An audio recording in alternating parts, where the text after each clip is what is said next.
staff, on-site visitors, and all of our online listeners and people on the viewing through the video. Welcome to the quarterly meeting of the North Carolina Driver Education Advisory Committee this February the 15th, 2022. The committee advises and recommends to the State Board of Education how to implement North Carolina Driver Education Strategic Plan and other issues related to driver education and traffic safety.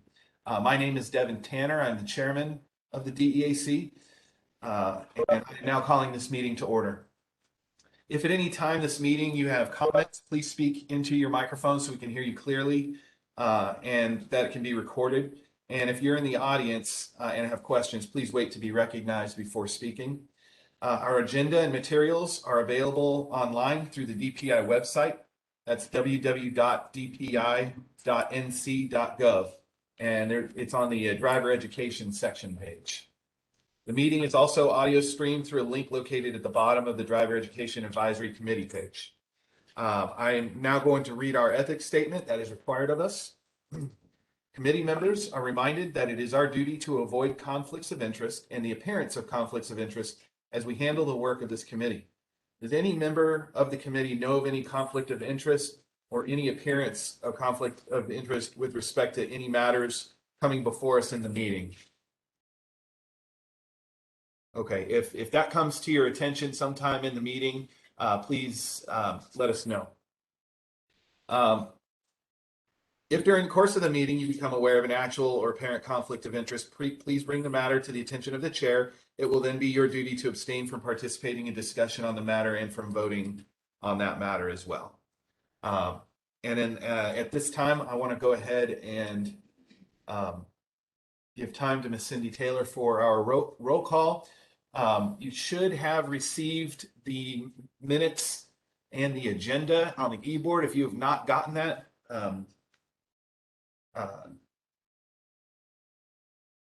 if you've read those and there are no objections to the agenda or the minutes from the last meeting, as you state that you're present, please let us know that you approve both of the agenda and the minutes. Cindy. Devin Tanner. Here, and I approve both the minutes and the agenda. Marvin Smith. I'm here and I approve both. Craig Uzel. Here, approve. Dave Machado. Kevin Harrison. Here, and I approve of both. Carol Ann Hutchins. Here, and I approve both. Mark Ezel. Here and I approve both. Stephen Lowry. Approved and approved. Paul DeLuey. Michael Newsom. Approve both. Haigan Kapikian. Dr. Shanae Flood.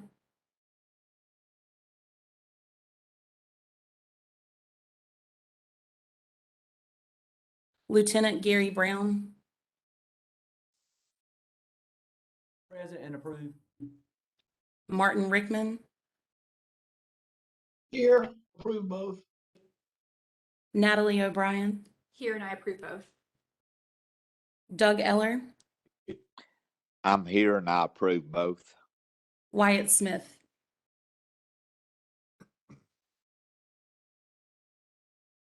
Mr. Tanner, you have a quorum. There's 12. Thank you, Cindy. All right. Once again, thank you all for being here. We're grateful for the impact that this committee has on the state driver education program and the help that we're able to give to all of our community programs throughout the state. At this time, I'd like to go ahead and have Carl Logan deliver the DPI update. Thank you, Chairman Tanner. Mr. Vice Chair Smith, members of committee.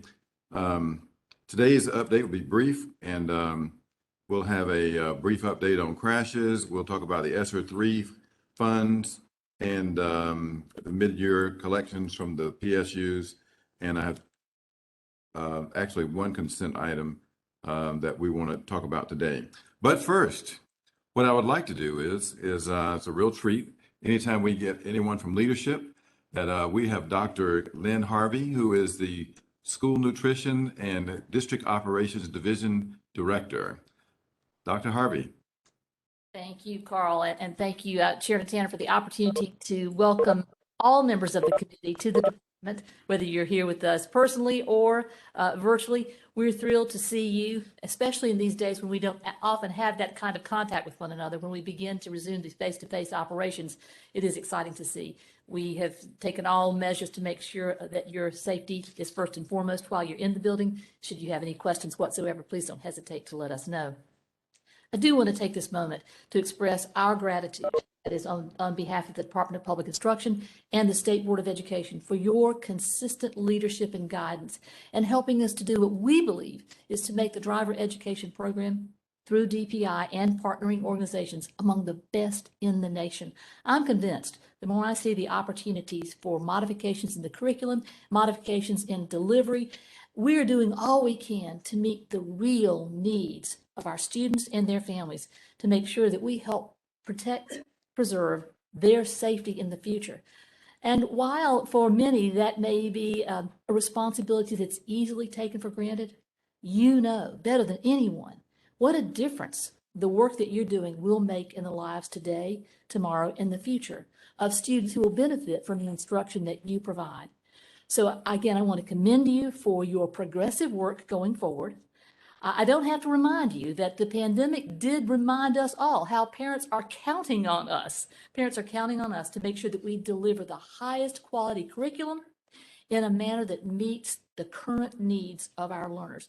And you continue to rise to that request, almost need. So again, many thanks for your hard work. Many thanks for your collaboration. Please extend our gratitude to the organizations you represent today, because if one thing we've learned from our advisory committee together, it is that we are stronger together when we work together to reflect the needs and the requirements of all agencies combined in order to deliver the best product. We are going to deliver ultimately what's in the best interest of our students and the children we serve. So thank you for the opportunity to join you today. Again, many thanks for the amazing work that you do to lead the nation.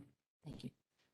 Thank you so much, Dr. Harvey. And I would be remiss if I didn't say that all of us in whatever field we're in are very proud of the program that we have here in the state of North Carolina. We do realize that we have a responsibility to our communities and to other states as they ask questions, because we have a graduated license program and a driver ed program that goes along with that in my mind is second to none in the country. So we want to continue to improve that, and we appreciate your leadership and your support of not only our committee but the driver ed program all across the state. Thank you so much. My great pleasure. Thank you. You're welcome. Thank you. And Dr. Harvey, on behalf of Kevin Harrison, who is also on the committee here, we do appreciate your leadership, as well as Dr. Robert Taylor, all the way up to State Superintendent, for supporting this program the way you have. And that without your leadership and what you've done for us, there's just, it just goes miles and miles and miles to use a pun there. Thank you. Okay, regarding ESSER 3 funds, the elementary and secondary schools, or K-12 Emergency Relief Fund, the acronym ESSER stands in for that. So that's what I will continue to refer to these funds. Authorized by Section 2001 of the American Rescue Act of 2021, is intended to assist eligible public school units, or PSUs, during and after the coronavirus pandemic. The act identifies $400,000, which is set aside for districts who are eligible to receive a set amount based on their ADM. Eligibility: units that seek funds must complete and submit a application to DPI budget provided by the the DPI and the State Board of Education. The application process outlines the special provisions of these federal funds. Once the application period closes, expectations are that the monies will be distributed very soon after. And the term of this will be through September 30th of 2024. So districts should have access to those applications at this point. Moving forward, mid-year data reports. There are 114 of our 115 districts have reported their mid-year data. Missing is one school district so far, and I don't think that those statistics will matter that much in the statistics I'm sharing with you this morning. But the data we're sharing today will support the discussion later on in this meeting. So please keep in mind that although the total numbers of students are based on ninth grade ADM, however, more accurately, the total number of students includes upperclassmen or 16 and up and those over 18. So meaning that some districts practice prioritizing older students first rather than a first come, first served basis. So that could impact some of the data that we're sharing with you. If you look at the slide there, about 71% of our districts are below what we call the 50 percentile line.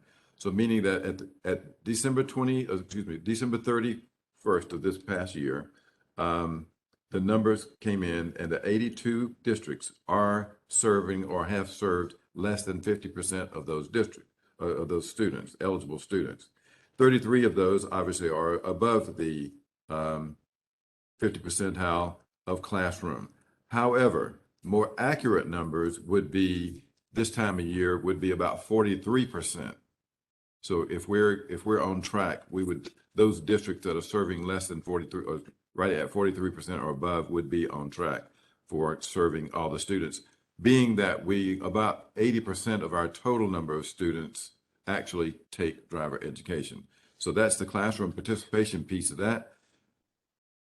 The other part of the program, the behind the wheel phase participation, 100% of the 100 districts are below the 50 percentile, 15 are above, 43% again is about the normal, and the state average right now is that 37% of the districts are, most districts are at the 37 percentile, which is obviously below the normal standards of that. So although we have made a tremendous strides to get caught up, we are still running somewhat behind schedule on those, although not far. Cindy, if you'll go to the next.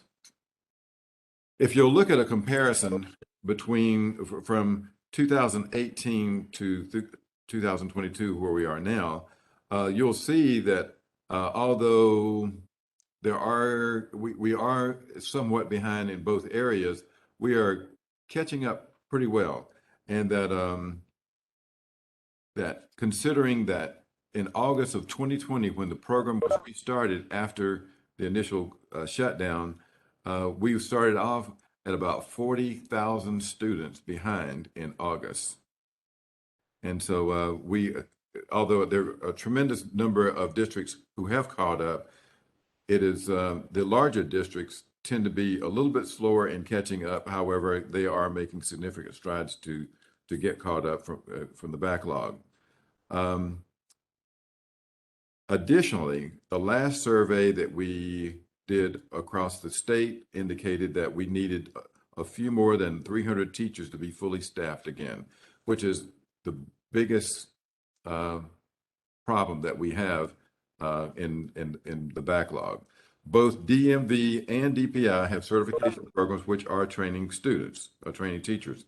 So please be aware that the DMV commercial schools also train for the commercial schools as well as the public school program, and then the state program as well.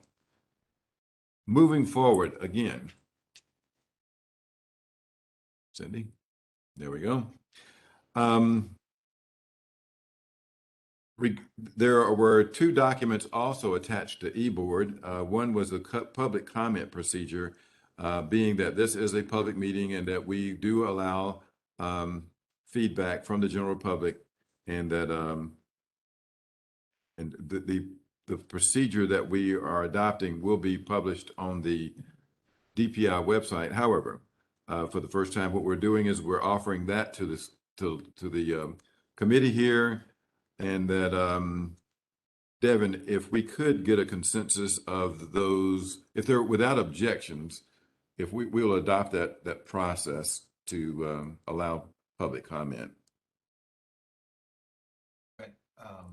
If there's no objections. Are there objections to the to the procedure? Yeah. Yeah. Okay. Are there objections to the public comment procedure or questions at this point? I'll go ahead and open up for any questions that we might have about that procedure. Okay. I propose to go ahead and adopt these procedures with no objection. So if as we move forward, if there's any adjustments or edits to it, then we'll bring that before the committee. But at least we have a process on accepting public comment. The second one is that you received a proposed mission statement also on eBoard, and since then we have received a second that we would like to entertain as well. So what we're going to do is we're going to delay the adoption of a mission statement, and we'll send that out to you all, let you discuss this further, and then we'll offer something more permanent, or a permanent solution, or a permanent acceptance of a mission statement at the next meeting, if that's okay. So thank you for the indulgence on that. And at this point, I guess that would conclude the DPI update, and then Excellent. Thank you so much, Mr. Logan. At this time, we're going to move into the new business, and we have Narcan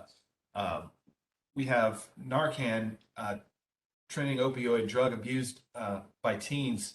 Marilyn Shannon from the People's Opioid Summit is here with us. She's visiting virtually right now, along with Lance Carner, and they are going to present. They're going to present to us some data that they have been compiling with regard to opioid use by teens. So, Marilyn, are you there?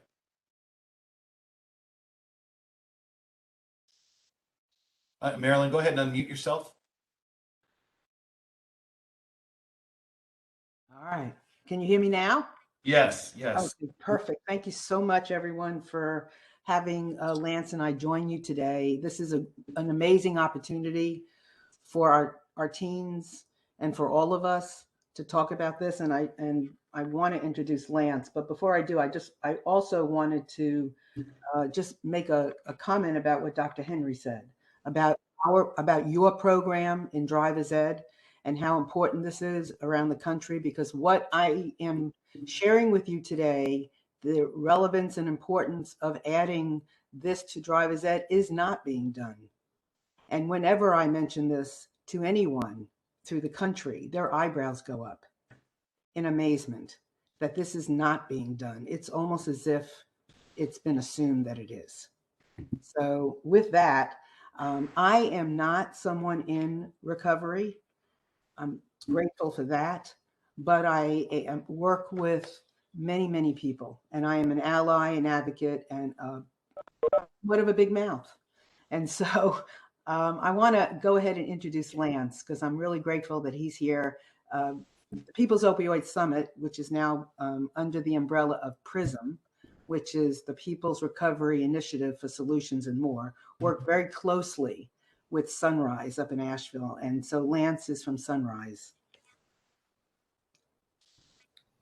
Yeah, hey everybody. I'm Lance Carner, and I'm a peer support and harm reduction coordinator for Sunrise Community, and along with that comes community education on Narcan. Just to give a little bit of backstory about myself, I've been in recovery from substance use for about 5.5 years now. And you know, that whole substance use journey for me started in high school, and it was just a drug drug experience phase where I would take, you know, anything that was given to me, not really knowing what I was putting in my body. And that was a little bit different back in early 2000s. Nowadays, unfortunately, there's fentanyl in a lot of things. It's pressed into pills, and it comes in a lot of different forms. And because of that, people are overdosing quite a bit, which is why it's important to train people on how to use Narcan. I feel like if we can reach a younger crowd, that would be awesome too, you know. And my personal experience took me through some pretty hard times in my 20s, and a couple stays in jails and institutions and treatments, and you know, it eventually got me to the place where I entered into a court program that got me on the right track, and led me to being a peer support, which means I get to use my personal experience to help guide people through other experiences. So, you know, my past became my credentials, which is a pretty cool position to be in. And that's just a little backstory. I don't want to take up too much of the time with my entire story, but that's a good little backstory of who I am. And Lance, just let everybody know. So you have used Narcan, and you have saved lives, and your life was also saved. Am I correct?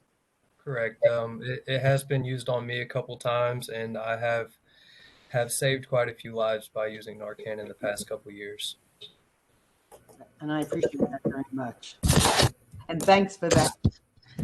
So the idea behind the driver's ed part of this is because we need to get into, we need to let all of our children, teens know that they have options, and whatever ways we can do that. And this is one big way, because every, you know, I'm going to say every teen, but most teens want their driver's license and need the education. So when we give them videos about, you know, life support, this is really important.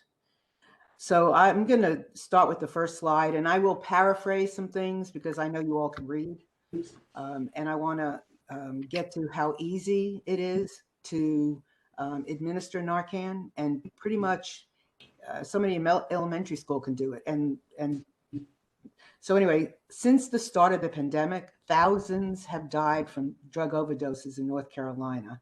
And overdose deaths rose nearly 40% between April of 2020 and April 2021. And this is unbelievable, because it in and of itself is high, but it's not even true. There's more, because so many people don't even come forward that where there's an overdose and a death. You know, when you think of the Latinx and Hispanic communities, Black communities, they don't even want to come forward. So this is not accurate. And we don't always number the deaths when they are, in essence, an overdose. So Cynthia, if you can go to the next slide. And this just gives some data, and I hope you will all get the slides so you can review them, but this is just from the CDC. Okay, next one. So research shows that public health interventions aimed at adults don't work as well for adolescents. I mean, we all don't speak the same. So we need to speak in the language that they understand, and we need to give it to them in a place that they can get it. And to be honest with you, people don't read. That's why we came up with the People's Opioid Summit, so that we could help educate everybody that's breathing about drugs, substance use, addiction, fentanyl, all of it. And we have to hand deliver the information to our audiences, because they're not coming. They're scared. And if they don't think that they're part of the statistic, or they don't want to be, they're not showing up. So we've got to bring this information in every way we can, and we have to do it together. So we must prepare our students with life-saving intervention and knowledge so they can save themselves, friends, and their family members. You know, it's our kids are saving each other, but they're also the ones that are home with their parents, who could very easily be having issues with substance use and could be facing an overdose. And our children are faced with having to save their parents. I have been on conversations before where I've heard kids say, I have been loved by someone who used it. And when I hear that, I want to cry, but it's the truth. And so a lot of our kids are facing all kinds of trauma. And so it's all of our responsibilities to share this information with them in as many places as we can. And it's not just the school system's issue or the driver's education, DMV, or mine or yours or the parents, it's all of ours. We have to work together on this. So next slide. Whoop. There we go. So Lance, you want to talk about this? Yeah, so there's something put into place called the Good Samaritan Law, and it protects individuals who administer Narcan in good faith.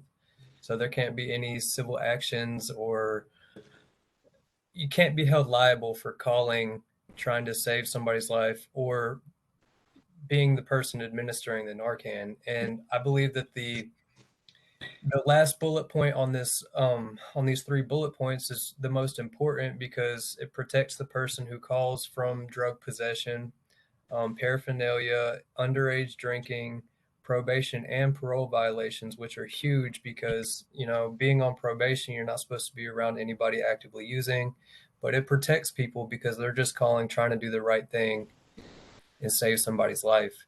And, it's important for the underage drinking and aspect also, because at a party, everybody's underage. Nobody wants to call for help, but that could save somebody's life. So with the Good Samaritan Law being put into place, it really helps to protect people so they don't feel like they're going to get in trouble just for calling and trying to save someone's life. Thanks, Lance. And in theory, that is the opportunity, but in theory, it doesn't always work. Because if you're in a room and you've used and you're with somebody, people are afraid to call. Yeah. And so that's a problem. We have a lot of teens dying because somebody else was there and was afraid to call because they were afraid to get into trouble.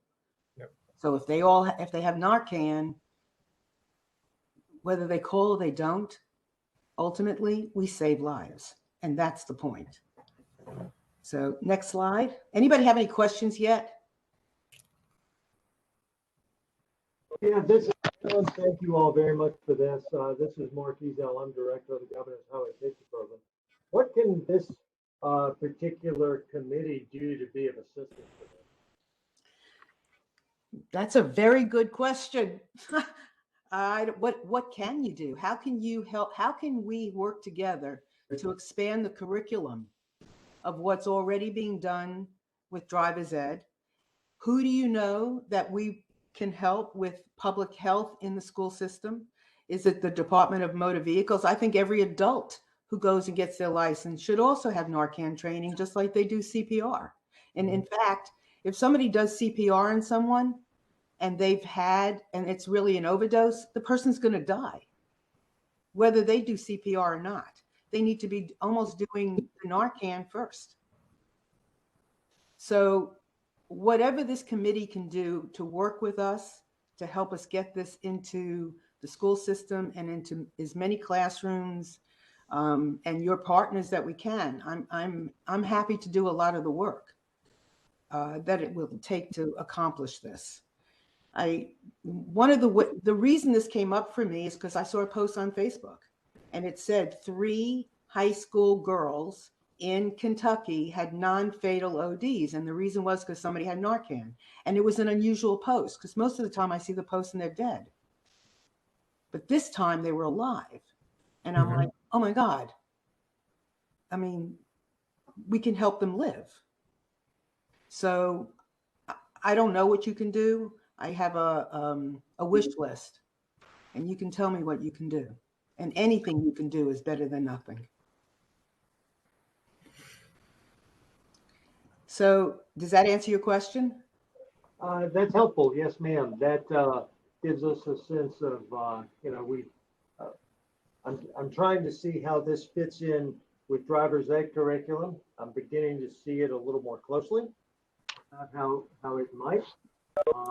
I can see where this group could potentially do a letter of support or information explaining Narcan's availability and send that to maybe driver's education instructors. That potentially could be helpful. I just, it's useful for us to know about this.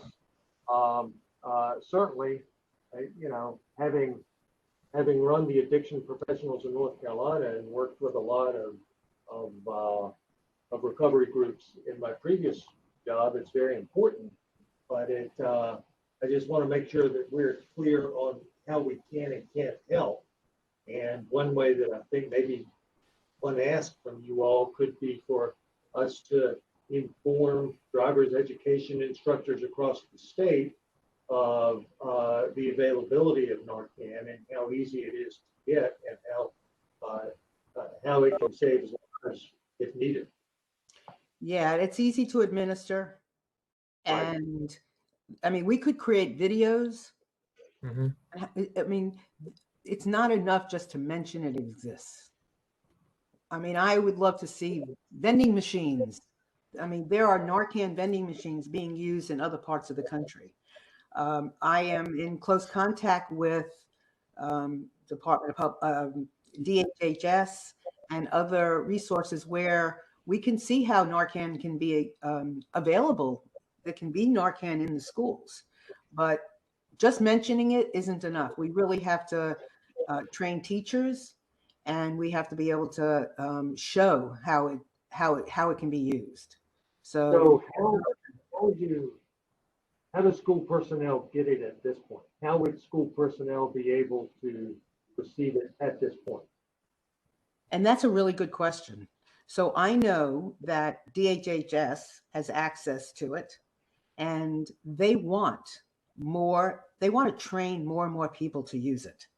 And there are ways of getting it. Like you can go to the drugstore and you don't need a prescription for it. You can just walk in, pay for it, and we need to make it available in the schools, so you don't have to go to the pharmacy. And once you understand this more, and we get a little closer, we'll figure out how to do it. I'm in very close contact with the Narcan community advisory person, and he actually lives in Wake Forest, and he works educating people in the entire East Coast pretty much. And he lives right here in Wake County. So it's kind of like a meant to be thing. And they want to help. So Narcan, I think it's been around 50, am I right? 50 years, Lance, or longer? It's been around a while. I don't know the exact amount of years, but so, and it's funny. I asked him, so do you pay for advertising? His name is Travis. I asked Travis, and he said, oh no, think about us as being the government's pharmacy. We don't market. We're not here to sell product. We have to sell, they have to, cost money to make it, but they're not here to sell product. They're here to save lives. So. I'm sorry. This is Devin Tanner. Mark, would Governor Highway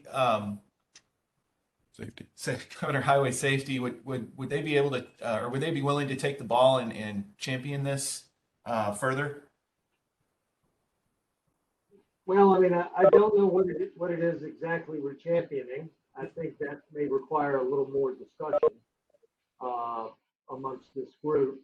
And it's not something that Governor's Highway Safety Program traditionally funds, but it is something that we can help educate folks about the existence of, and to the degree that there is the need for us to get more Narcan kits or let folks know about the availability and existence of Narcan kits. We're happy to do that. We work with a whole lot of law enforcement agencies, and they clearly already have that and already have a knowledge of it. But potentially there could be other folks that we could help with. I think Angie's got some information here in the chat that really we should look at as a way to help educate folks about this. Yeah, and that's all, and it's great. And we need the police to have it and first responders. But by the time sometimes they show up with the influx of fentanyl, it's too late. All right. So, Thank you, Mark. And in the interest of trying to kind of stay on schedule here, I want to go ahead, Marilyn, have you continue on with your presentation. okay, that's And great. if we've got time at the end for any other questions, or if you have your contact information where members of the committee can contact you personally, that would be great. Absolutely. And I'm not going to read all of this. So you can see in this, on this slide, it's needle free, it's easy, it's not a hard thing to administer. So you can all look at that on your time. So let's go to the next one. So naloxone needs to become broadly available to all communities for individuals of all ages, certainly including adolescents, to curb the opioid crisis. Action is needed on all fronts, providing adolescents with unrestricted access to the only life-saving overdose reversal medication available. So, and we're at a really critical time, as you all know. A national CDC report released last year found that more than half of the people who died from an overdose in 2020 had no pulse by the time the first responders arrived. So that's just a little data. Next slide. This is a story you might all have seen already about a 13-year-old who went to Connecticut and brought in bags of fentanyl, and he died. And God knows what would have happened if those bags had been released. That is the problem. And there's no metal detector that's going to show it up. And if they can get into the school, I mean, this is a terrible thing. So it's getting younger and younger. So next slide. The risk with fentanyl isn't just addiction or other side effects, it's just death. And then fentanyl is at least 100 times more powerful than its equivalent of morphine. And you know, and it's up to us basically to help make the difference. So next one. Lance? So this is what we think is important to start teaching the younger generation, is the signs of an overdose and how to combat that.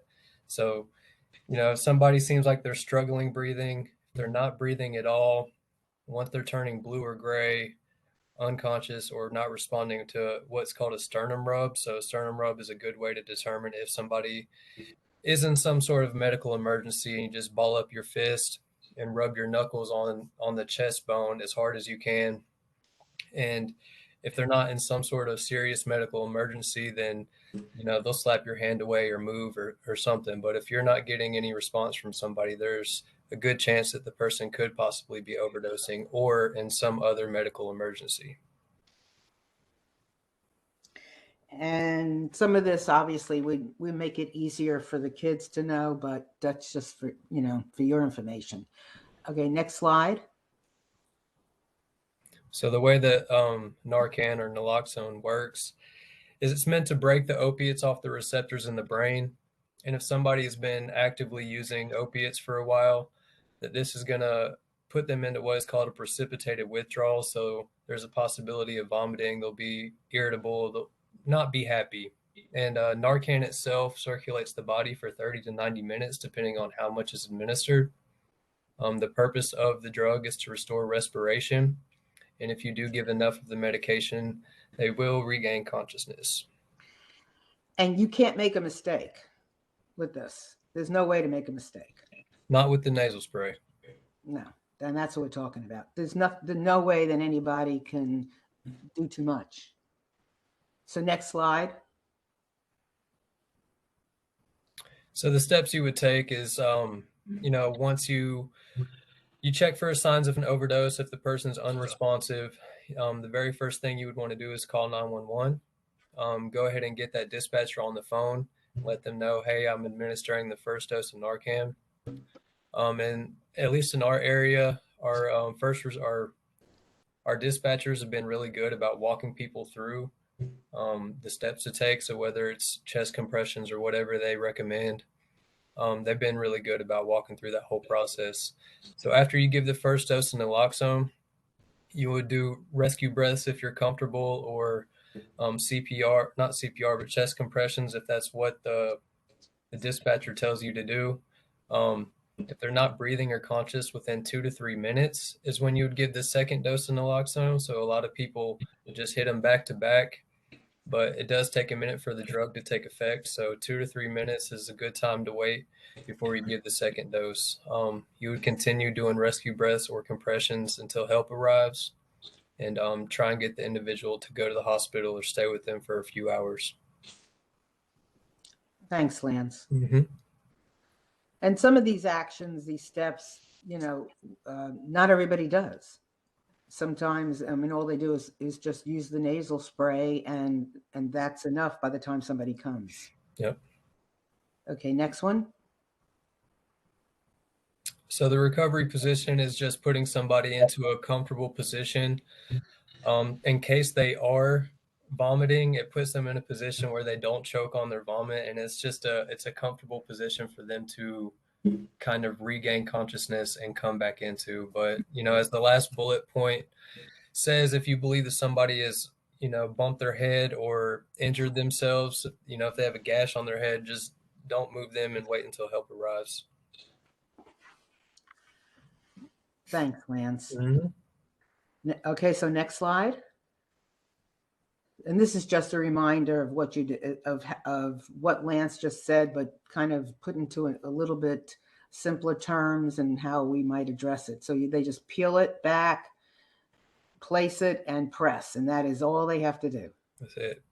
And this is what we would focus on when speaking to our children.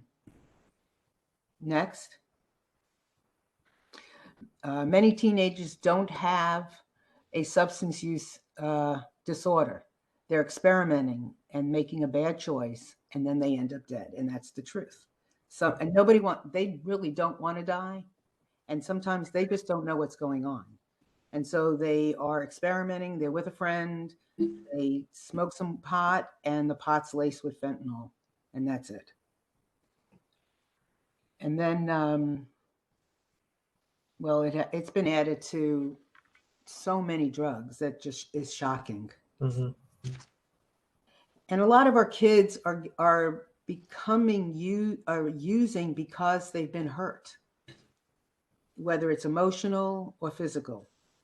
They get their teeth pulled and their dentist prescribes something, and then they can't get the prescription any longer, so they go out on the street. Or COVID has caused lots of issues with our kids. So next slide.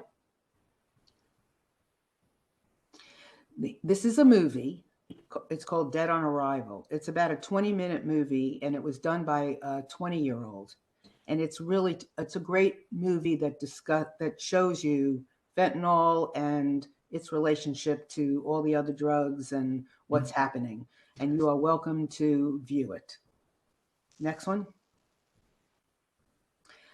I mentioned earlier that Amanda Isak from DHHS will be joining my group on May 10th at 4 p.m. And there's the link to participate. It's free. We offer CEUs for it. It'll be an hour-and-a-half training in more detail, and she'll answer questions. So if any of you would like to join in and hear what Amanda has to say and get some more detail, you are more than welcome to.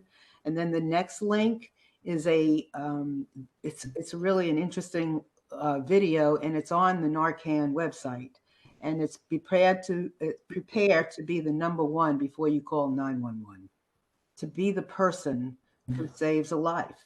So, and you're welcome to see that as well. Next one. And here we are. So here's our information for me and my email and so forth, and Lance's. And this is a real quick thing, but I hope you all know more today and feel more apt to help us with this and getting it into the schools and into our children's hands. So I'm finished with our presentation, and I'll Carl or Devin, if you have any questions, please feel free. We're here. And thank you so much. Yeah, thanks for letting us come speak to y'all. Thank you, Ms. Shannon and Lance, Mr. Carter. Carl Logan again with DPI. In listening to the presentation and the tremendous information that you're sharing with us, True Driver Education does have 6 hours of drug, alcohol, and related subjects as a requirement in the curriculum. However, as I was sitting here listening to the presentation, this actually goes much beyond driver education, something that my thoughts would be something that would be very interesting to other areas here at DPI. On our committee here, we have transportation services with Kevin Harrison. Also, we have Carol Ann Hudgens, who is the section chief for exceptional children in compliance, right?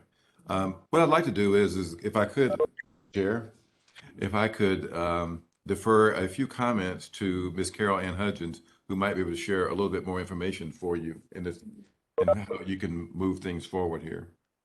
Good morning. Thank you, Marilyn and Lance, for the information that you shared with us today. It's really very important. And as Carl said, it made several of us think about maybe a broader audience and some broader work that is being done here at the Department of Public Instruction. And one question maybe that I have for you is relative to the different audiences that you have been able to speak to at DPI. And one in particular that I'm curious about is whether or not you've had the opportunity to speak with anyone from the North Carolina Task Force for Safer Schools. And the reason I ask is that there are several working groups within this task force. School climate and discipline is one, mental health is one, substance abuse is one, and physical security and emergency preparedness is one. And I see that this topic has a lot of information that could cross over those different work groups. And the task force members there have a lot of key stakeholders, such as the Department of Health and Human Services, local law enforcement, juvenile justice, school districts, local school districts are represented as well, emergency management, and so forth. And so I wonder if one of the things that we can help support you with is the fact that we have been able to hear your presentation and understand that the content involves more individuals to support and coordinate with you than maybe just this committee has the opportunity to do at this time within our role here today. And so have you been able to contact with those individuals or speak with that team? Not yet, but I am happy to speak to anybody that you can recommend that I speak with. Certainly we want to speak to kids who may have already been identified or have some issues, but kids that are in a car are, they're with their friends and lots of things happen. So anyone that you can recommend, I will be on a committee if that's what it takes. I will do anything that you all suggest, and any group that you suggest that I talk to and make this presentation, or what, I'm happy to do it. So I think one of the things that we can do is that we can provide you a contact information, and we can also share that we've had the opportunity to listen to your presentation. And then from that point on, you and that contact person can network further to see if there's an opportunity to maybe take the concern, the information, and your goals a little bit broader. Absolutely. I'd be happy to do that. That would be wonderful. Thank you. Yep. Because I've tried presenting it to some of the local, my local schools, and I just could not seem to get in touch with the right people. So having that contact would be good. I did connect with Johnson County, just so you know, and I spoke with, I can't recall what the lady's name was, but she is in disease control, and she loved the idea. and wants me to talk to somebody in their public health, which is fine. So we're working on that, but I know that it would be a lot easier to have this come down from the state level than working county by county. I mean, I can do that too, but it's going to be, I hope, faster. And I could be wrong, but I hope faster to work from the, I'll work from the top down and the bottom up, so that we can make sure this happens. So thank you again. And I think a big thing, our takeaway is maybe a networking opportunity that we can share with you to broaden your opportunities for sharing your information. So thank you for being here today. Thank I you. appreciate the information, and one of us will follow up with you via email about the contact person. Terrific. I appreciate that very much. Thanks so much, and have a wonderful day to all of you. Thank you, everyone. Thank you.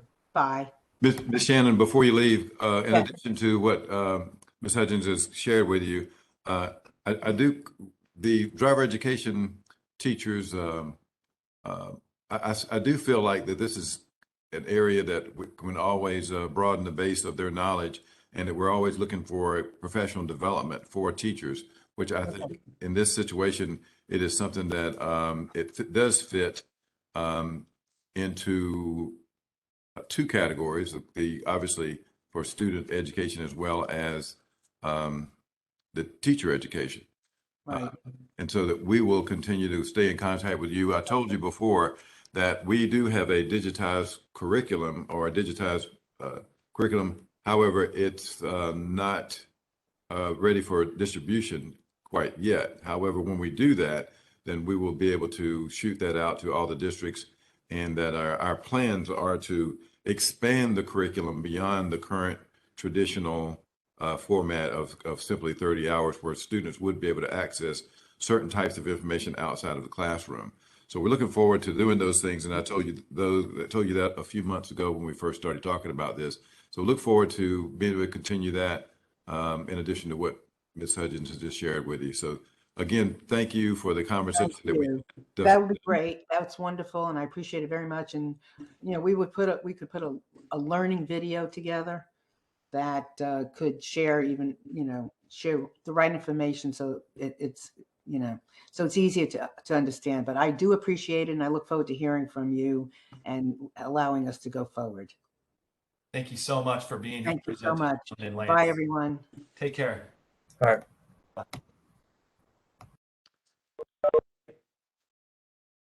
right. This time, we also under new business, we received a letter from the Child Fatality Task Force. And what I'm going to do is just do a reading of this letter for the committee. And then I'm going to give time to Mr. Mark Izell. Mark, if you want to make some comments or give a little more information about this letter regarding rear seat occupant protection. All right. Dear Mr. Tanner, the North Carolina Child Fatality Task Force has worked on preventing motor vehicle injuries and deaths to children since its creation in 1991. A recent aspect of this work has focused on the importance of increasing the use of rear seat restraints, especially among teens. I am contacting you about this topic because on February 7th, the task force approved an action recommended by its Unintentional Death Prevention Committee to send a letter to the Driver Education Advisory Committee requesting that the driver education curriculum include robust education around the importance of buckling up in the back seat. Highlights of the data and evidence examined by the task force on this topic include the following.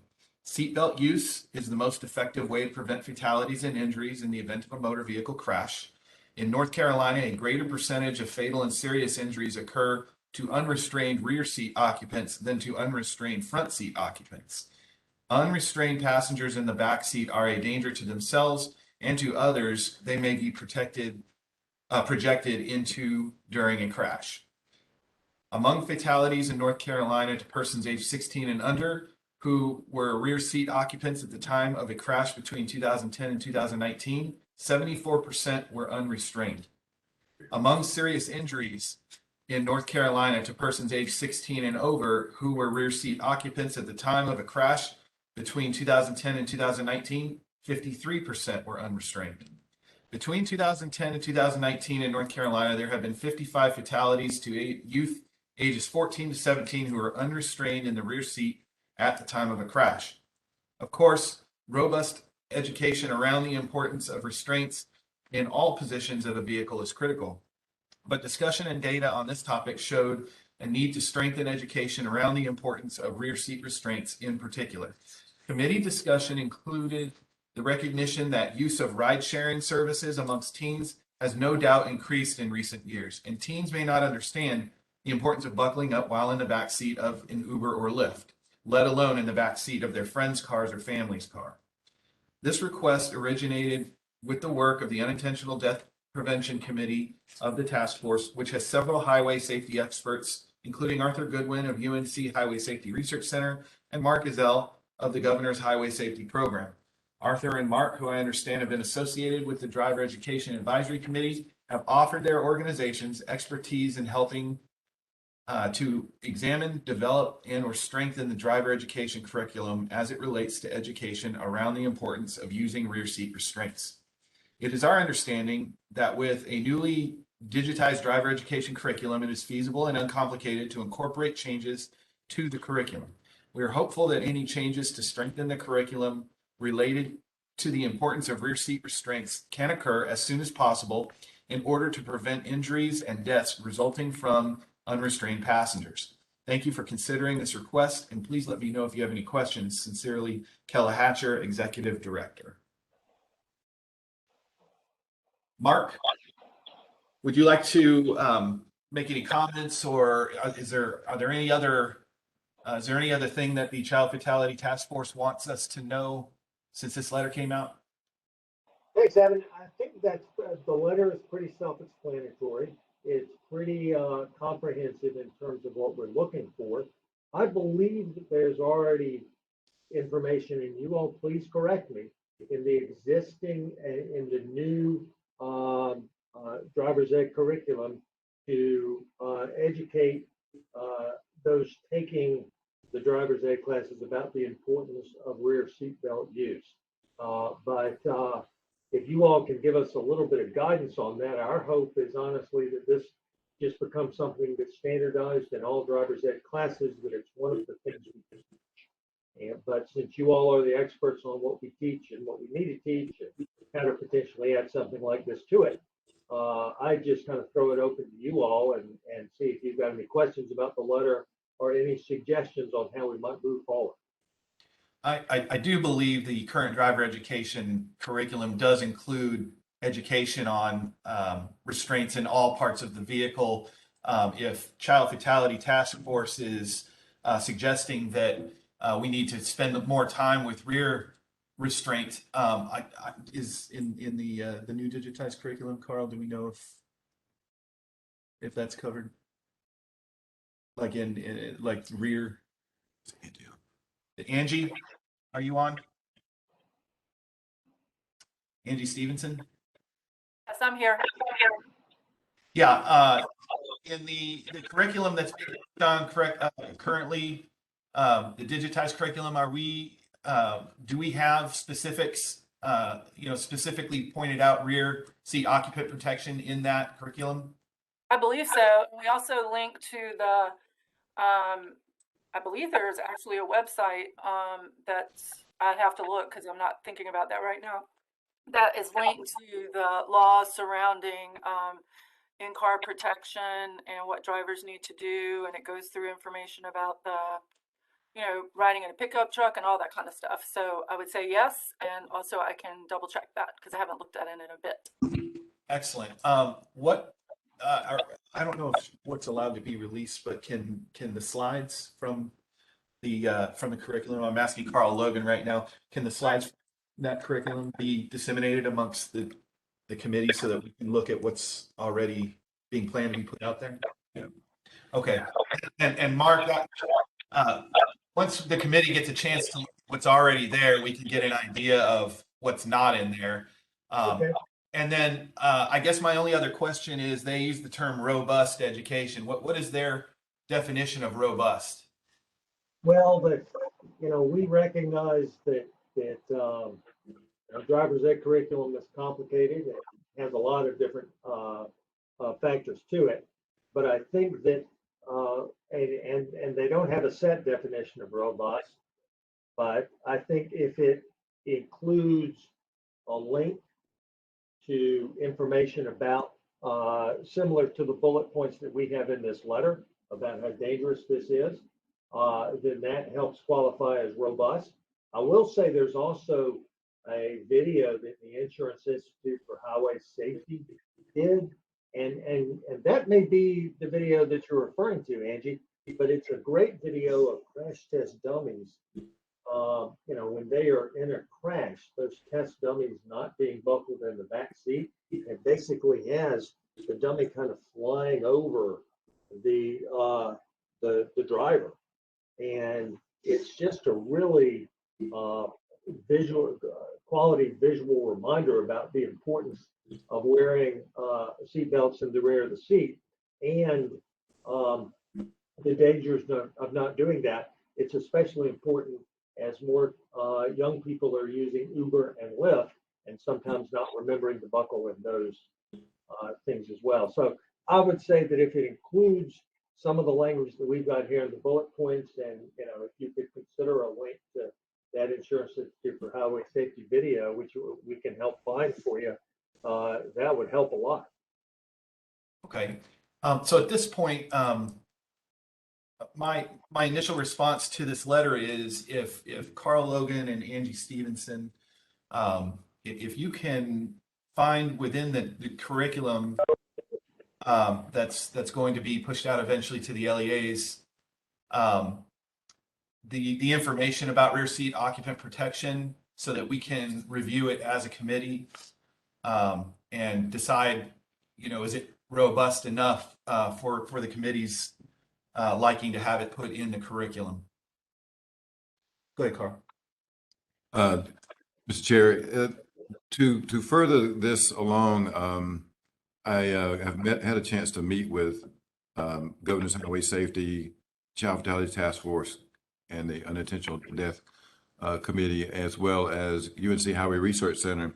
And as I told them that Department of Public Instruction, we consider ourselves the education part of this whole scene, and that you all are the experts, and that the curriculum or the delivery system that we are building has the ability to add to this as information changes. So we look forward to continuing the partnership between the folks who are represented here on this committee, as well as others such as Governor's Highway Safety and Child Fatality Task Force and others out there, to make sure that we are disseminating the most up-to-date information. Also, in addition to that, we the curriculum for many years has always been looked upon as being 30 hours, but actually it says at least 30 hours. And I'm looking at one of our driver ed providers here in the room. It's at least 30 hours. And our thoughts on how to make sure that we are providing students with the most information to make them the most successful in operating a motor vehicle is what our goal should be. And so what we're looking to do is that the current state board policy does allow items to be taught outside of the classroom and outside of the presence of a teacher. So moving forward, we will continue with that thought in mind as we continue adding things to the curriculum. What would be the decision that we need to make is what parts need to be taught in the presence of a classroom teacher and what can be taught in an asynchronous environment. So I guess to say all that is that I feel very strongly that the information that you have shared and the passion that we have heard from the committee and the task force is that this is something that we should look forward to moving forward, just as we talked about in the last presentation. All these things are important. You can't ever diminish anything as a lesser importance, because they all impact us as teachers and road users. So with that, I hope that that would be sufficient enough to at least make the task force feel that we can continue talking about this as we move forward. And I feel very strongly that this is something that would be easily done, is just to make sure that our information is up to date as given to us by the different agencies. Thank you, Mr. Logan. Mr. Tanner, Yes. this is Angie again. I put a couple of links in the chat that would be helpful for people on the committee to maybe take a look at, just to point it out to them. One is the buckleupnc.org website that I was referencing. Amazingly, I remembered what it was. And the second one is the simple booklet that I created last year to share with teachers and whomever might find it useful in our instructors class, with resources for each of the modules. So that's a really good place for people to get an idea of some of the information that we access for our program. Excellent. Thank you so much, Andy, for all your work. You're welcome. Okay. Moving forward, Carl, you've got this section. Yeah. Okay, I'm going to go ahead and speak on Carl Logan to talk about driver education backlog strategies. There's obviously no secret, just to piggyback on the back of what Dr. Harvey mentioned before. Over the past year, the agency has received numerous requests of seeking strategies to combat the backlog created by COVID. As I told you before earlier, that we began in 2020, August or July, August, we started out 40,000 students behind, just to restart there. And then we've been trying to catch up ever since. Obviously, in driver education, there's a consistent flow of students who are turning 14 and a half. And how do you catch up from that consistent flow when you've got that kind of a backlog without decreasing or diminishing the level of education? I was talking to a colleague over at UNC Highway Research Center, Arthur Goodwin, and I don't know if Arthur is on here or not, but I stole this from Arthur's response to me in a email that he sent to me. And what was discussed there was that he said that North Carolina already offers temporary road test waivers for 16 and 17-year-olds. The state also temporarily cut the learner period in half. If we take the next step in waiving driver education, we will guarantee that new drivers are completely unprepared to drive independently. So during the 2020, fatal crashes involving 15 to 20-year-olds increased 24% in North Carolina, from 154 to 191. This is much larger than the increase of drivers from the ages 21 and up, which was only 2.2%. And I've got Natalie O'Brien here in the room, and you can nod or you can speak up to make sure that I've got all this correct. Preliminary data from 2021 suggests this trend is continuing. So although we need to study the issue more closely, all indications suggest that temporary changes are costing the lives of teenagers in our state. And even if we didn't care about teenagers, it's important to recognize the inexperienced teen drivers put on the North Carolina road users at risk. So if you just kind of advance this slide to the next one. So all decisions about how and when to license new drivers involve trade-offs between safety and mobility. But recently implemented measures in North Carolina, and one suggested here, would turn the clock back 30 years to a time when death rates among teen drivers were far higher than they are today. And moreover, it's important to note that much of the backlog problem is created by COVID-19 has resolved. Instead, we are experiencing a typical backlog issues that we have found in North Carolina for many decades. I appreciate the DOT listens to the concerns of the citizens, and we should try to figure out ways to address the problem raised by parents, for example, by hiring more instructors and et cetera. But we need to find solutions that improve rather than compromise team safety. So a few months ago, what I did was I sent this out, and you can flip on to the next slide there, Cindy. It kind of summarizes that. I sent this out to the committee and to some other friends of traffic safety education to get a kind of a consensus or an idea of what we can do to offer our recommendations, or at least come together and create a consensus on what we feel like would be the best route to take, as Arthur just mentioned here in the comments that I've made there. Cindy, you don't see Arthur on, do you? Okay. Hi, Carl. I'm here today. Arthur, at any time, stop in and say something if you'd like to. Will do. Thanks. Okay. So we wanted to make sure that we were addressing the right things here. The problem is not necessarily the backlog of students. It is the frustration of parents that students aren't entering the graduated license process. That's the real issue. It's not the backlog. And that I am going to move just down this slide just for a second here. We've offered, or the General Assembly has offered us ESSER 3 funds, as we mentioned before in the DPI update, that allows districts to apply a certain amount of money to create strategies locally to address, attack the backlog. However, as I just mentioned, or as Arthur just mentioned in the email that I read to you, is that a decrease in the number of teachers that we've got is the real reason why we have the backlog. And the other part of it is that we have students who are entering the graduated license process.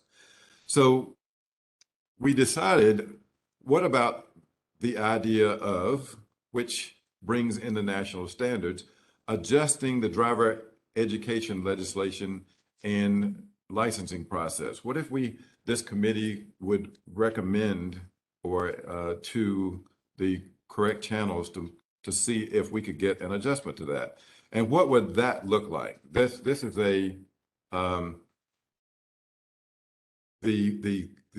change that we're looking at is a major change to the way we've been issuing licenses in this state forever.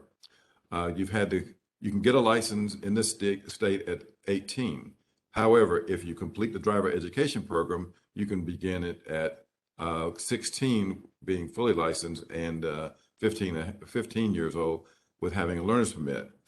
So if you look at this timeline, just to get everybody on the same page, if you look at this, the allowance that I'm talking about, basically a student would be able to obtain a learner's permit prior to completing the driver education program. This is not new. This is something that is being practiced currently in other states, and that it actually goes along with the national standards, which I'll bring up here in just a second. But if you look at the timelines here, the top arrow, you will show that the minimum age currently by law is 14.5 years old. You can enter into driver education. However, you can't get a learner's permit until you turn 15. And you can be fully licensed once you've had your learner's permit for 365 days at 16 years of age. That would be the process if a student was able to hit all those marks. Under COVID, we don't actually have accurate numbers, but based on the complaints, or based on the number of contacts that we've had here at DPI, is that obviously there's a number of these students who are not able to get into the graduated license process, which means that being fully licensed is a little bit more than 16.5. And then when you factor into the fact that we have upperclassmen also taking driver education, some districts practice teaching those older students first, regardless of when they registered. And so that, even though that's allowable, it still impacts these numbers. So things have happened so quickly, we don't really have accurate numbers on where the numbers of students that are looking to move further quicker into the graduate license process.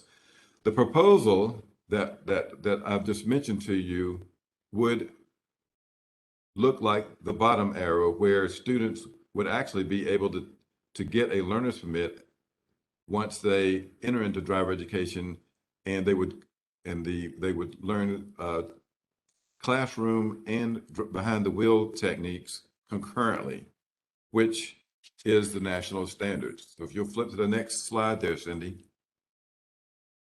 In the national standards, the states shall ensure that instruction of novice drivers is completed using concurrent and integrated classroom and behind the wheel time, where the bulk of classroom instruction occurs close to the time that the in-car or in-vehicle instruction is, to ensure that the maximal transfer of skills. States should establish requirements for driver education, and then or cut it off at that point. There's other standards that go along with that. That being said,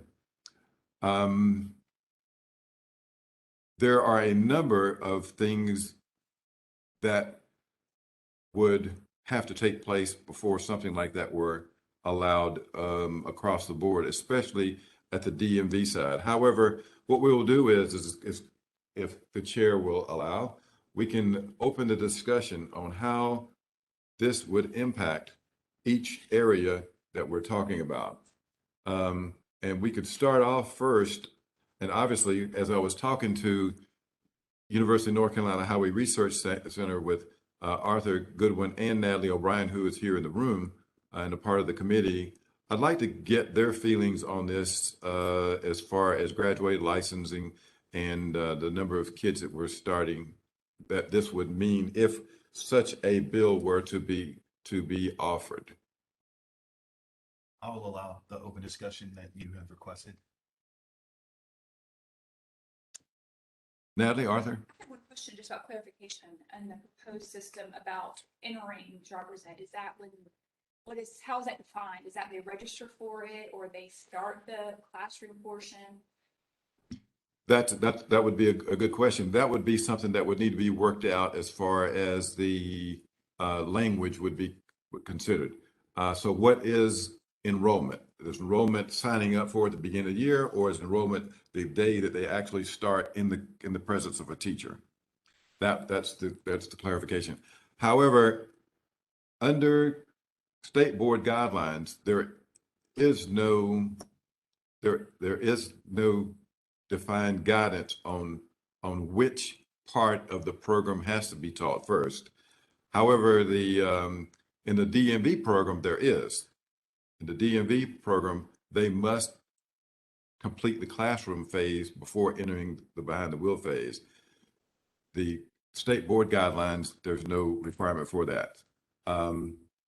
We would recommend that this means that when the student actually is in the presence of a teacher and learning is moving forward, either behind the wheel or classroom, preferably behind classroom first before they started behind the wheel. The idea would be, just speculating, the idea would be such that teachers would go over certain things in the classroom, they would hand off to the behind the wheel teacher, the behind the wheel teacher communicates with the parent. Now we bring into another element of this. Now the parents are being brought into this fold before the end of the behind the wheel process. There's some other things that I'll bring up as we move forward in this. So, good question, Arthur. What happens if they're in the class and they quit and they get the permit? That would be something that, again, and we would bring that up. The DMV is also going to have an opportunity to share in this, because it's going to, something like that would also bring up a lot of changes how do we handle such? You're I know correct. now the power school with the school systems handle that. So are we going? Yeah, True, big trucks with true. power school. So Guy started, he quit. This guy starts, he quit. right. So there are many other factors to factor into that, and we look forward to hearing from Mike Newsom, who's also on the committee, he's on the line when we get to the D&V part. But my thoughts was to separate those as we move forward, so it kind of we can move forward in an orderly fashion. But because this would be somewhat of a change, to say the least. Arthur Natalie. I like the idea of the concurrent driver's education with working with the parent when they have the learner's permit. I do have concerns about currently, since the permit period is reduced to 6 months, how if that is extended or continues to be renewed, that we would have teens. Right now, we have teens getting licensed older than typically. I believe that's what we're thinking. But if this was to go into effect, we have a shorter permit period than we historically have had. And then also driver's education is easier to get through. We will have a cohort of younger licensed teens than we historically have, which also the training is in effect, but also age is in effect and crashes. So we would have to consider that. So I think anything that we put forward is that this would be concurrent with a 1-year learner's permit, not a 6-month.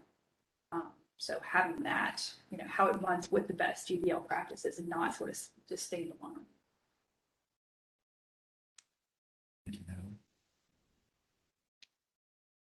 Arthur, any further comments?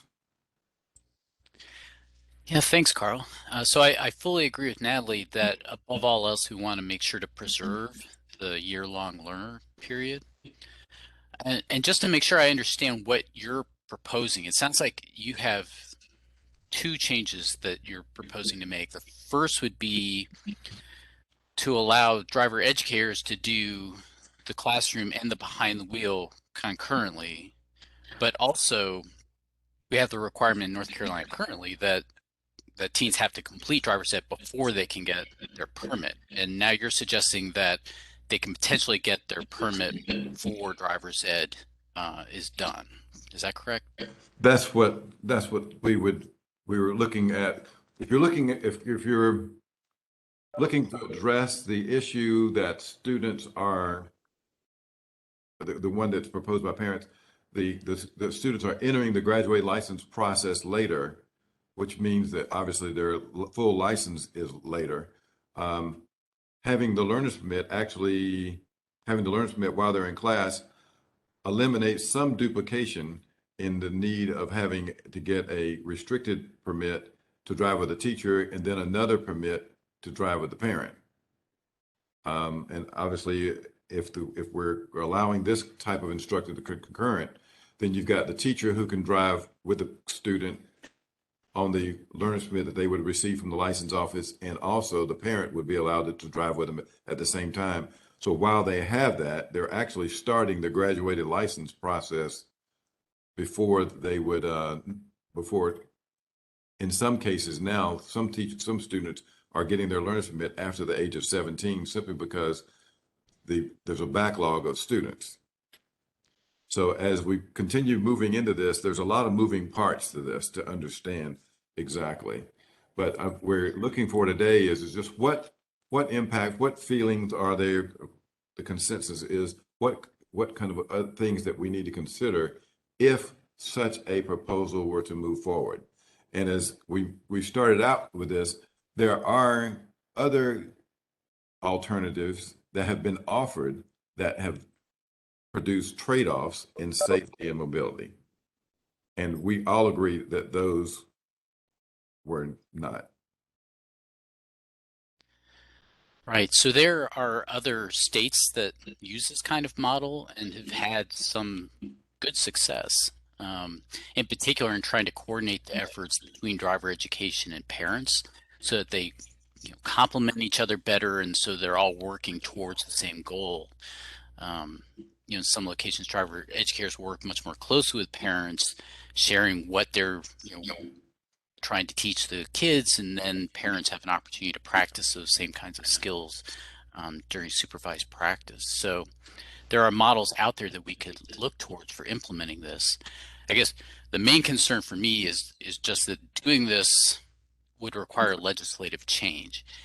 Yes. And I'm personally very nervous at the moment about anything that affects our current licensing system for teens, because the General Assembly at present does not really seem to understand what graduate licensing is all about and why it's so important and how and why it works.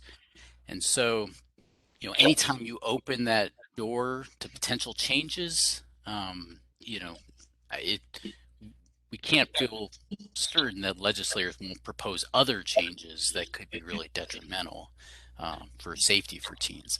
So that's something I'm very mindful of nowadays, particularly with recent events with the learner period that Natalie mentioned.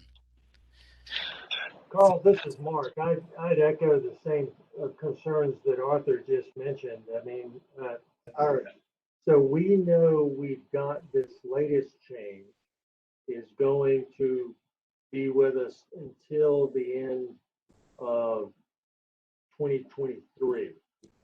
And so being able to correct and put this back is probably going to need to happen in the long session in 2023. And I'm just fearful that if we open this up, as Arthur said, it's going to be a backward step rather than a forward.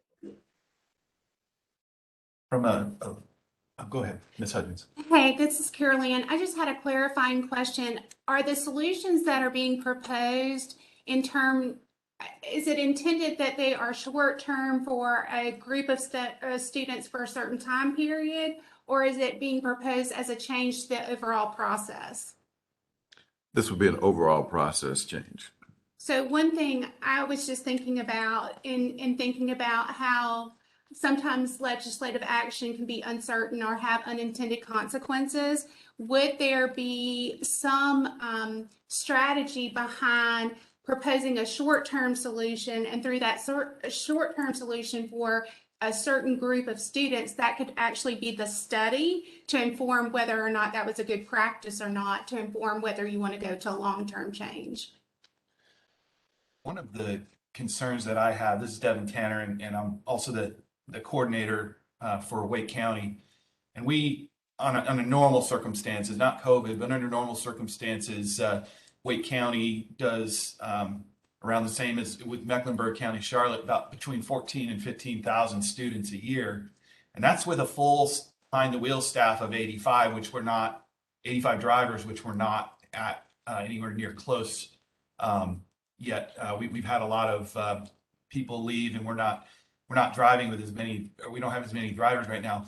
The issue that I have is with that many students and doing, 30 or 35 students a month at each school, I don't know how to get even under normal circumstances, to get the time period between classroom and behind the wheel to where it's concurrent.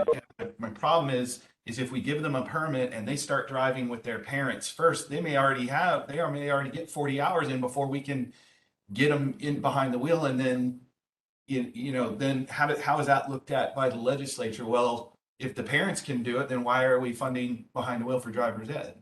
I just don't know how to get the time down between classroom and behind the wheel with as many students as we have to serve and as many behind the wheel instructors that we have at our disposal.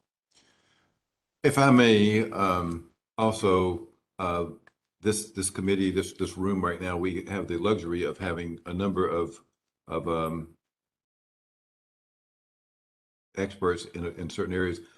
If we may, Mr. Sessoms, would you make a few comments regarding other states and the national standards?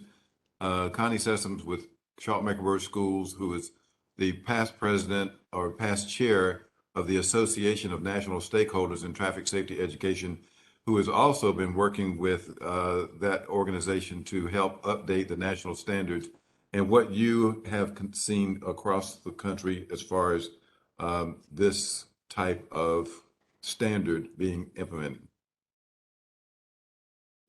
Thank you for the opportunity to speak to this issue. in order for North Carolina to move in this direction, and I will say again that this particular concept is housed in our national driver education standards for novice teen drivers. And as Natalie has indicated and others can see, this particular standard is what we consider best practice. The idea is to get that child in the car as soon after the theory portion of their learning has taken place. Other states utilize this concept as much out of necessity as anything else.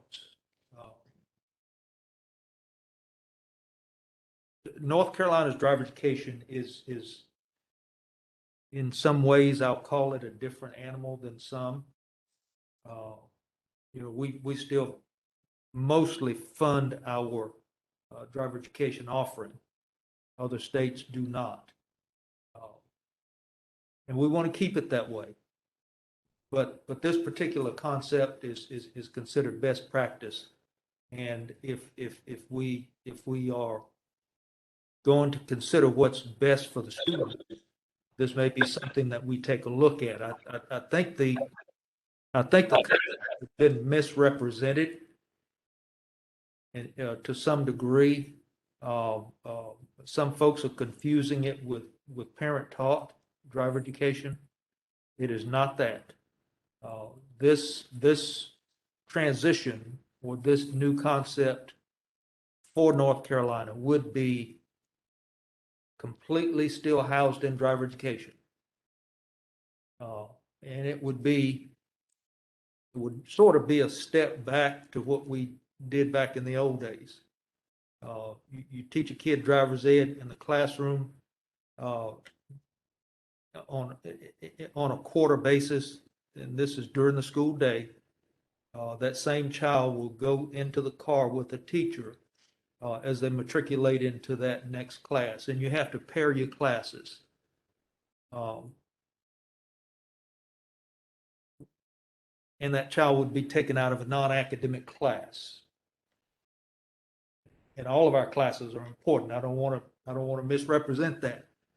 But instead of taking them out of the big four, math, science, social studies, English, you take them out of PE, you take them out of what we used to call personal health issues, and you drive that student then.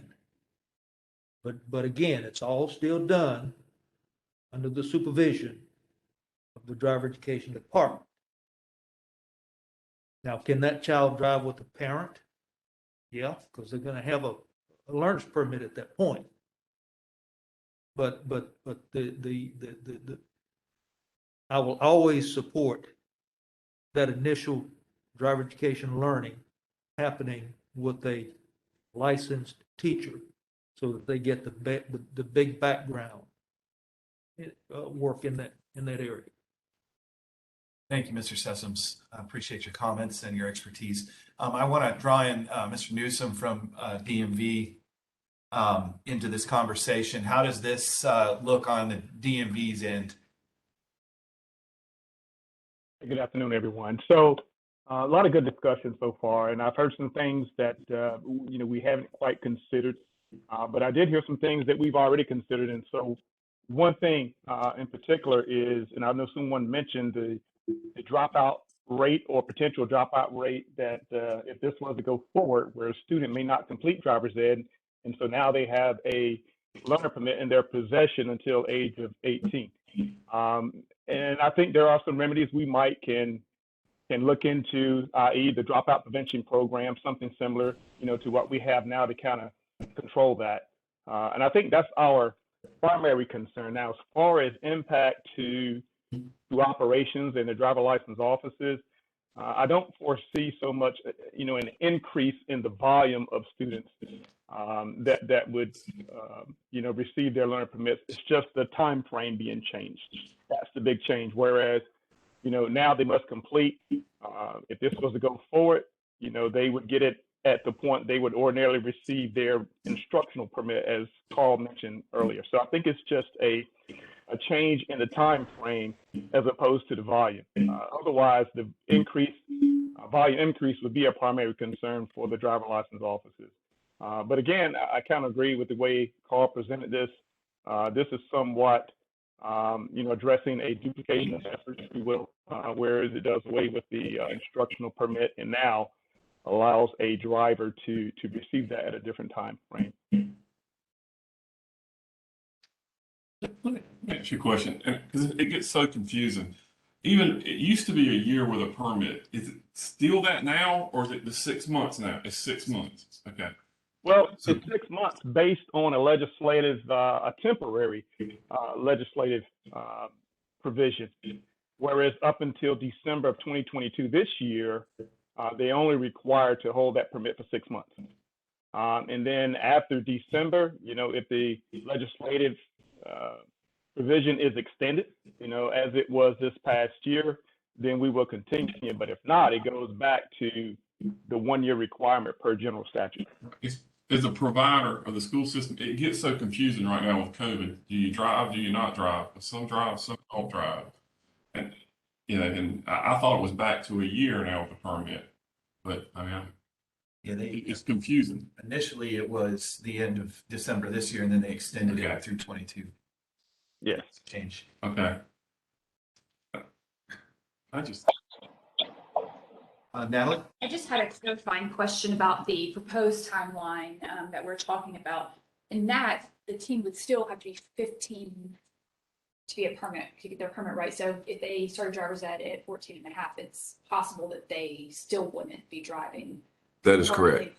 That is correct. That is correct. In essence, what we're looking here is my thoughts is I'm looking at the national standard of the concurrent learning, which offers the maximum transfer of skills. The part that would be part of this proposal is that the parents, and I guess I'm speaking for the parents now. I used to be one of those before they gone off to college and still take my money. Is that now the student can enter the graduated license process back at the regular time where they normally would have been prior to COVID.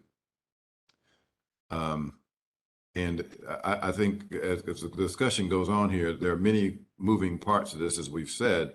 But as Mr. Sessom just mentioned, there is a lot of misinformation that is out there in the general public and is even among driver education providers and school districts that we don't quite understand the laws and what our overall goal and objectives are.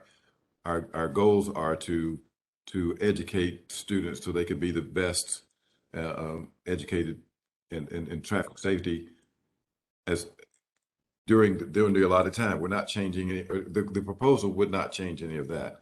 I just thought that this would be a very good discussion due to the fact that we got COVID that's pushing on us because of the backlog, but at the same time, we've got educational principles that have been overlooked for a long time simply because of the changes that we went through 30 years ago. Whereas now, in my opinion, driver education, the process of driver education is being taught for administrative,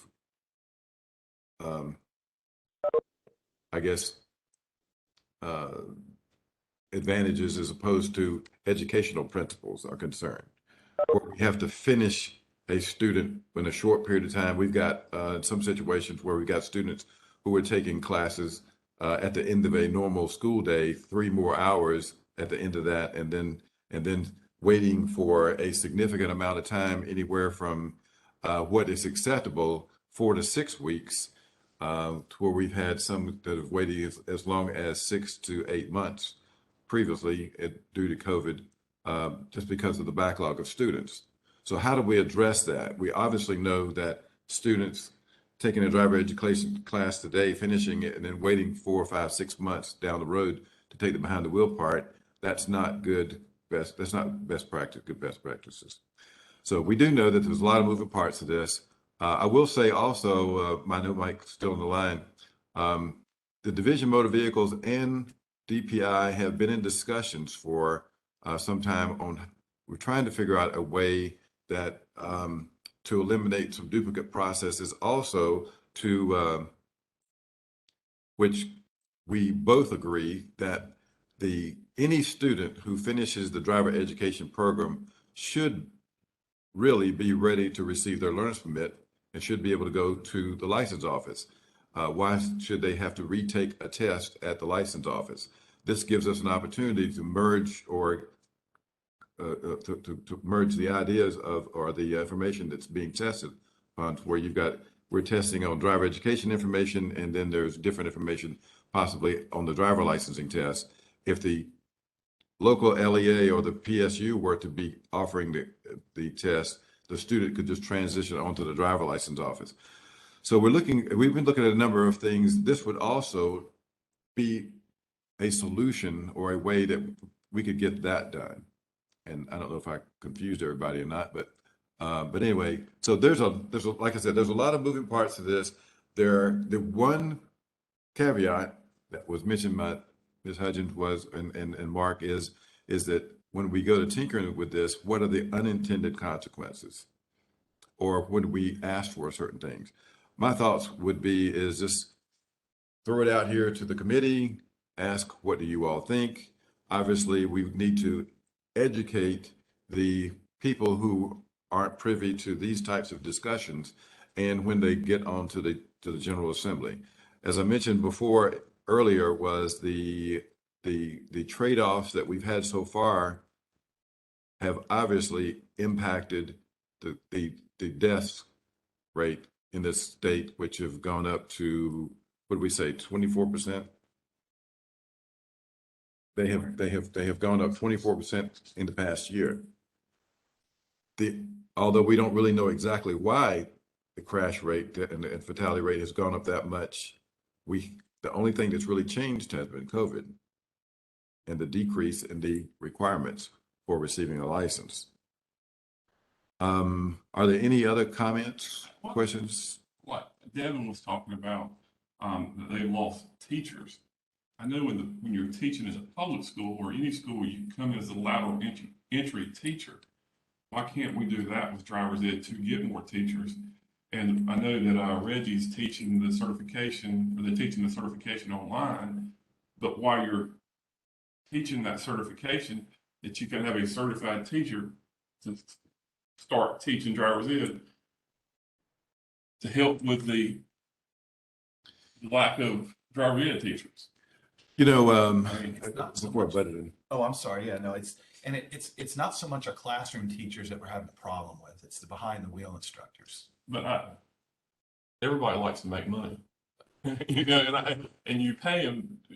I know there's a lot of people in Wake County be more than happy to make extra money. I'll make two comments. I was just lucky enough to travel abroad and around the world. And if this is not a personnel shortages, is not just a problem here in North Carolina. It's not just here at DPI and across the state with other teachers. And it's not here just consistent with here in this country. This is a world issue where the airline that I was riding or flying with, they told me that they had a severe personnel shortage. And that unfortunately, we are not able to attract people to this profession. And one of the reasons I was given recently from somebody from your staff is that they told me that we're also competing with other areas that have gone up significantly in their salaries and wages. So there's a lot of things that we're creating here. So how do we work within the guidelines or within what we've got left and still provide the best education possible? We've got about 14 more minutes of this meeting to end on time. I'm grateful for the discussion. I'd love to continue to have more feedback from members of the committee through via email or other means of talking with you and Arthur, especially on how changing GDL in that way would affect, the types of unintended consequences, I guess, that were talked about. So at this time, we want to go ahead and ask Connie Sessoms to come back up. He's got an update on the strategic plan, and then we'll let him have the remainder of the time. Connie, however, well, I shouldn't say however much you want. No. 14 minutes. And we will adjourn the meeting. You know me so well, right? Give me a mic and I'm happy. No, my name is Connie Sessoms. I have agreed to chair the Driver Education Advisory Committee Strategic Plan Revision Working Group. It's a mouthful. And today I would like to formally announce the committee members that there are a couple that are still thinking, but we'll get them in our fold before it's over, Natalie. So Stephen Lowry represents North Carolina Department of Transportation. Natalie O'Brien represents University of North Carolina Highway Safety Research Center. We hope to get her. Martin Rickman has agreed to work with us. He is representing the in-house, what we call the in-house operation, and he is the assistant director of driver education for Cumberland County Schools. Chuck Lenning has agreed to work with us. He represents the contractor side of our operation. Chuck is the director of operations for Jordan Driving School in Charlotte. Ray Wyatt has consented to work with us. Ray represents the North Carolina Driver and Traffic Safety Education Association. Carl Logan represents DPI, and he will be supporting us in our work and research. Cindy Taylor represents DPI as well, and she will provide a supporting role and research. So those are the 1, 2, 3, 4, 5, 6, 7, 8 members, including myself, that will be doing this work. And so I anticipate this work will take about 6 months to complete.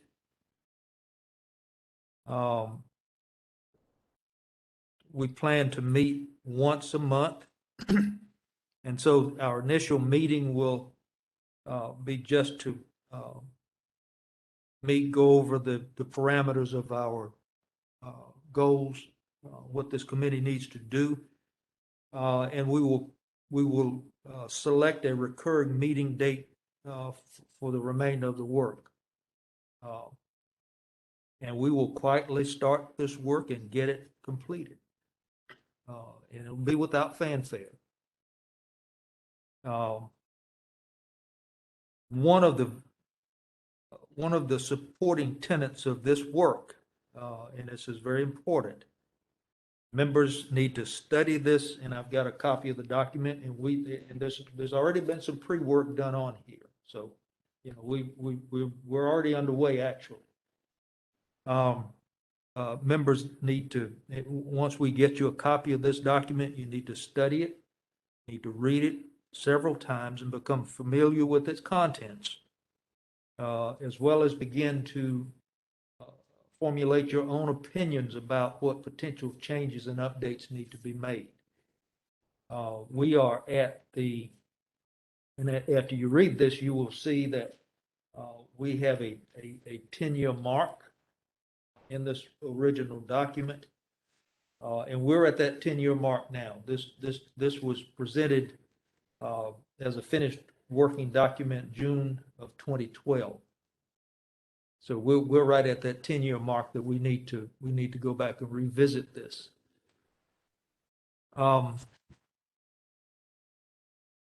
You need to disclose, how did that say, non-disclosure statement? Any recommendation that this revision committee brings forward will be considered by the larger DEAC group. The DEAC committee has the last word. The DEAC may accept all recommendations. They may approve some and reject others, or they may reject all of them. So don't get your hopes up. We're merely making recommendations. What's accepted is purely up to the DEAC. Okay, so with those names, we will get started with this work. Go ahead, Mr. Roden. Question, Mr. Sessoms. Given your background experience in this at national level, and I believe you obviously chaired the committee who approved this before it went to the State Board of Education in 2012, 2013. Yes. Do you think that 9 members are enough to move this forward, or do we need more than that? 9 is fine. We don't, you know, we're lean and mean. You get too big of a committee and you're not going to get it done. So I think this is a good working group.